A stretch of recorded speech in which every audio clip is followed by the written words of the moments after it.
मराठा आरक्षणासाठी मनोज जरांगे पुन्हा उपोषणाला बसताच अंतरवली सराटीत ओबीसी बांधव पुढे सरसावलेत.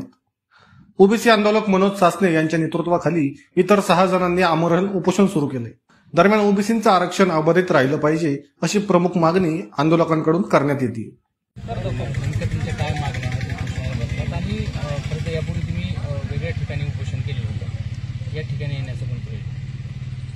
एकंदरीत सर्वात महत्त्वाचं म्हणजे आम्ही ओबीसी आरक्षण संरक्षणासाठी मी पुण्यामध्ये बसलो होतो, हाके वाघमारे इथं वडीगोद्रीला बसले होते.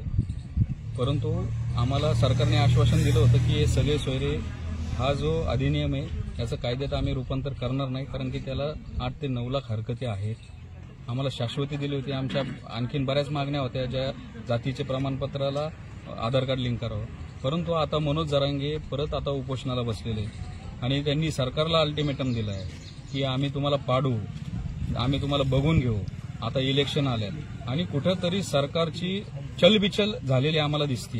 काहीतरी बातम्या येतात की 24-25 तारखेला विशेष अधिवेशन घ्यायचं, हैदराबाद गॅझेट, निजाम गॅझेट असं काहीतरी अध्यादेश आणायचा किंवा JR आणायचा.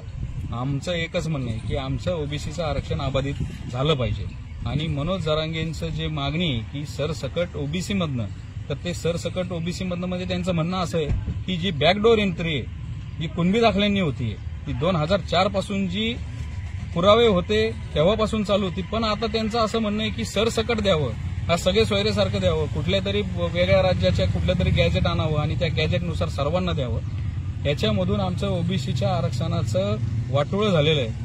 गेल्या 8 ते 9 महिन्यामध्ये 10 ते 11 JR आलेले आहेत, राज्य सरकारने काढलेले आहेत. या दबावातून लोकसभेला असं झालं, आता विधानसभेला नको म्हणून परत असेच काही JR आले आणि अख्खा महाराष्ट्र जर ते 57 लाख दाखले प्रत्येक जणाकडे कुणबी दाखला आला तर आमचं ओबीसीचं आरक्षण संपून जाईल. कालच एक बातमी होती की ओबीसीचं आरक्षण एक सरपंच पदासाठी होतं. आता कुणबी दाखला मिळालेल्या महिलेनं, मराठा समाजाच्या